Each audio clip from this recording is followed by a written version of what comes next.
Dear students, good morning. Today we shall see the poem Mending Wall written by Robert Frost. Before starting, let me give you a brief introduction about the poem. Mending Wall is a poem by the American poet Robert Frost. It was published in the year 1914 as the first entry in Frost's second book of poems, North of Boston. The poem is set in rural New England, where Frost lived at the time, and takes its impetus from the rhythms and rituals of life there. The poem describes how the speaker and a neighbor meet to rebuild a stone wall between their properties, a ritual repeated every spring.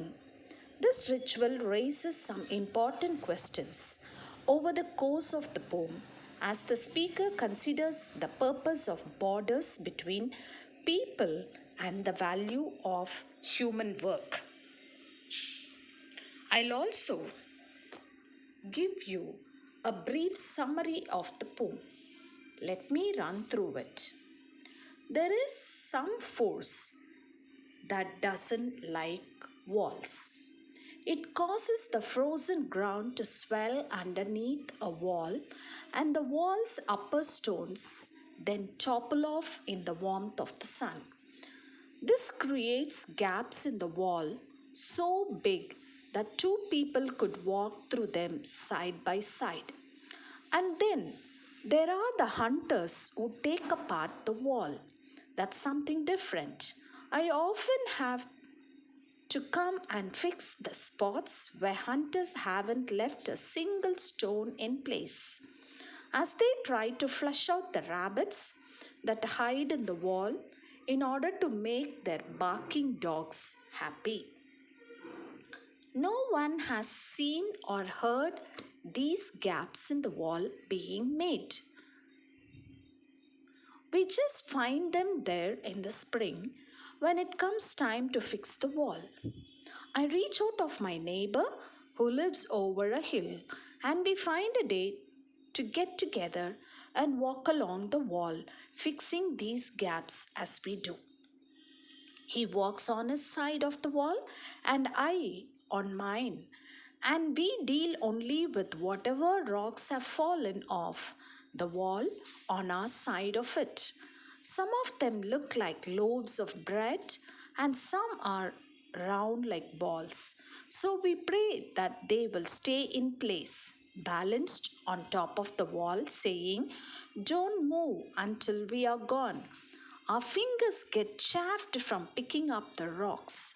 It's just another outside activity, each of us on our side of the wall, nothing more. There's no need for a wall to be there. On my neighbor's side of the wall, there's nothing but pine trees. My side is an apple orchard. It's not like my apple trees are going to cross the wall and eat his pine cones. I say to him, but he just responds, "Good fences are necessary to have good neighbors." Since it's spring and I feel mischievous, I wonder if I could make my neighbor ask himself, why are they necessary? Isn't that only true if you are trying to keep your neighbor's cows out of your fields? There aren't any cows here. If I were to build a wall, I would want to know what I was keeping in and what I was keeping out, and who was going to be offended by this. There is some force that doesn't love a wall, that wants to pull it down. Could purpose the elves are responsible for the gaps in the wall.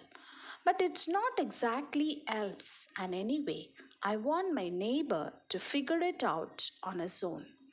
I see him lifting up stones, grasping them firmly by the top in each hand, like an ancient warrior. He moves in a deep darkness, not just the darkness of the woods or the trees above. He does not want to think beyond his set idea about the world. and he likes having articulated this idea so clearly. So he says it again, good fences are necessary to have good neighbors. My dear students, hope you would have understood the summary of the poem. Let me quickly run through the biography of Robert Frost. He was born in the year 1874 in San Francisco and moved to New England after his father's death. He studied at Dartmouth and Harvard, never completed degree. He published his first major works in England in the year 1912 and 1915. He won 4 Pulitzer Prizes celebrated for rural New England imagery. He combined simple settings with deep philosophical questions.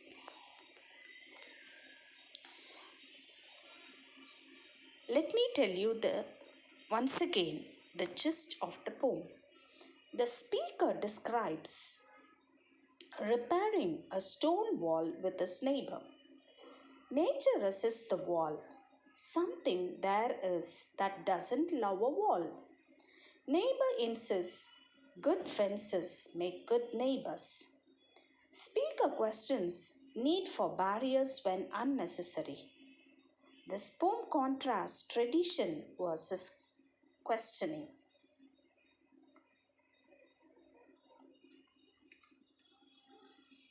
Wall is literal and symbolic of human divisions, tension between tradition and openness.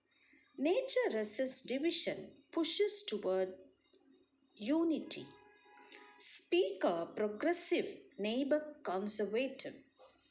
An irony, wall repairs bring men together but also keep them apart.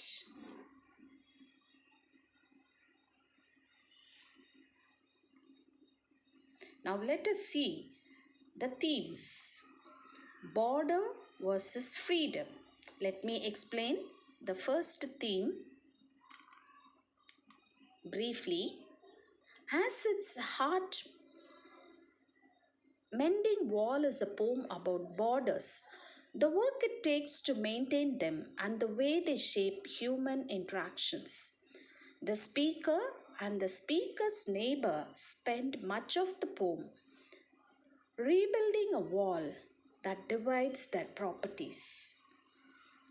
As they do so, they debate the function of the wall and how it affects their relationships.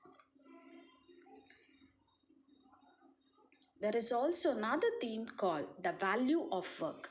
Let me also explain that briefly. As the speaker describes it, the work of mending wall is ritualistic. Each year, the speaker and the neighbor walk along the wall together and repair the sections that have been damaged by frost or by hunters over the previous year. It is a hard, taxing work by the end. Their hands are chapped from it. The difficulty of the work and the need to renew it every year makes the speaker question why and whether it's necessary to keep rebuilding the wall. More broadly, the act of repairing the wall serves as an allegory for human labor. Though the speaker and the neighbor continues to rebuild the wall, the poem calls into question the value of labor for labor's sake and asks whether a different relationship to work might be possible. We have also tradition versus change. Let me tell something about change and modernity. As the speaker of Mending Wall and the neighbor debate the political and practical purpose of the wall they are repairing, the poem raises an implicit question about the possibility of change. The speaker argues that the neighbor's belief that fences are necessary to keep people from getting out of control is out of date. The speaker compares him to an old stone savage. But though his attitudes may be antiquated, the neighbor remains influential in the present, articulating a deeply held belief that it is necessary for society to restrain people in small ways to keep them from acting out in big ways. We also see human relationships, nature versus man's constructs, communication, and misunderstanding. Setting an historical context, New England countryside, stone wall between farms, spring ritual of repairing the wall after winter damage, published 1914 in north of Boston, reflects American traditions, property, boundaries, and neighbors.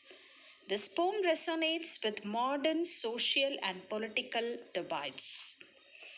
The literary techniques followed in the poems are blank verse, unrhymed iambic pentameter, repetition, something there is that doesn't love a wall, symbolism, wall symbolizes human barriers, metaphor, nature breaking wall, which is symbolized unity, and irony, wall both connects and divides, imagery, stones, hunters, elves, and contrast speaker versus neighbor.